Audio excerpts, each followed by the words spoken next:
Salam, Tuhan memberkati kita. Semoga berkat dan kasih karunia Allah berlimpah dalam hidup kita. Saudara-saudari, kita berjumpa kembali dalam renungan harian Santapan Jiwaku. Dan hari ini, kita semua bersama-sama merenungkan firman Tuhan dari Injil Lukas bab 11 ayat 29 sampai 32. Kita diulang untuk mendengarkan dan merenungkan firman Tuhan.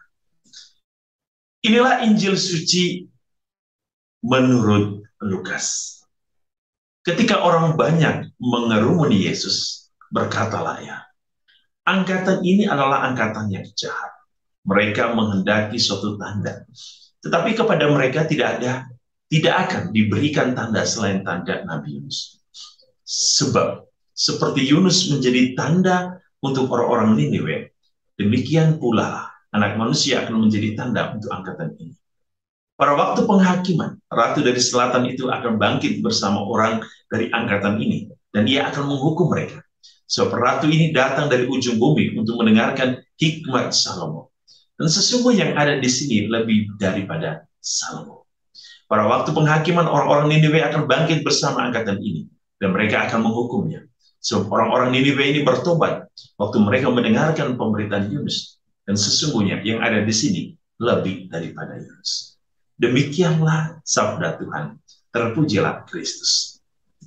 Saudara-saudari, kalau kita sempat membaca peristiwa Nabi Yunus, ya, bagaimana Nabi Yunus diutus oleh Allah untuk memberitakan tentang pertobatan, dan mereka mendengarkan ya suara Nabi Yunus dan mereka bertobat, mereka kembali, ya, mereka mengalami kembali kasih Allah.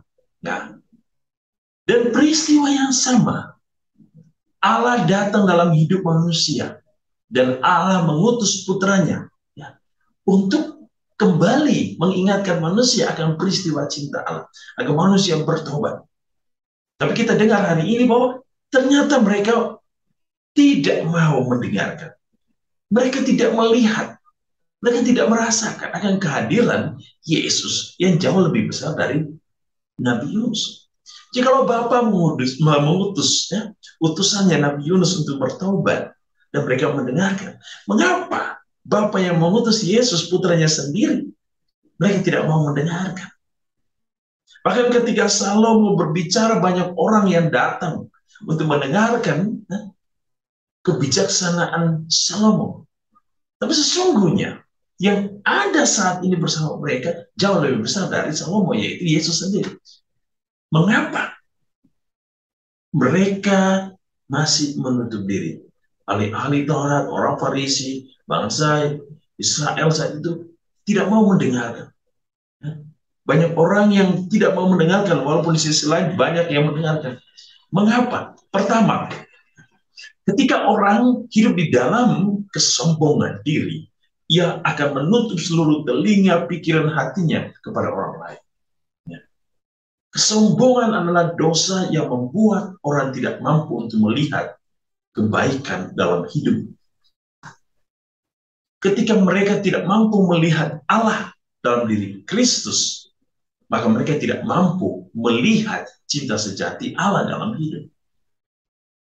Karena apa? Kesombongan akan membuat orang menjadi iri hati, dengki. Ya. Mereka merasa terancam. Mereka merasa ada yang sedang berkompetisi dengan mereka. Jadi mereka merasa takut, risau, dan cemas.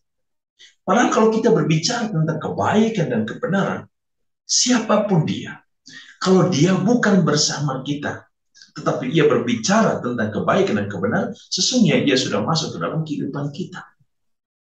Maka saudara-saudari, banyak di sekitar kita, mungkin bukan keluarga kita, mungkin bukan dari suku kita, mungkin bukan dari bangsa kita, mungkin bukan seiman dengan kita, tapi ia berbicara tentang kebenaran, ia berbicara tentang cinta, ia berbicara tentang kebaikan.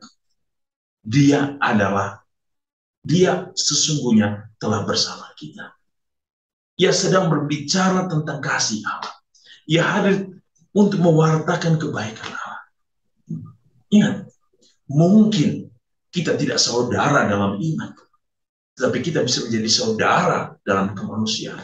Kita bisa menjadi saudara dalam karya ciptaan Allah.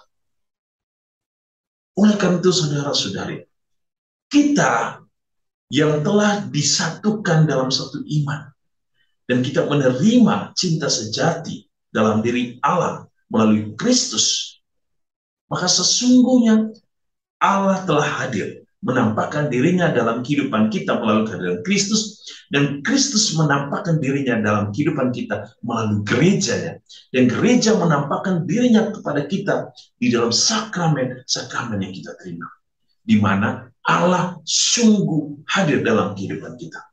Ya.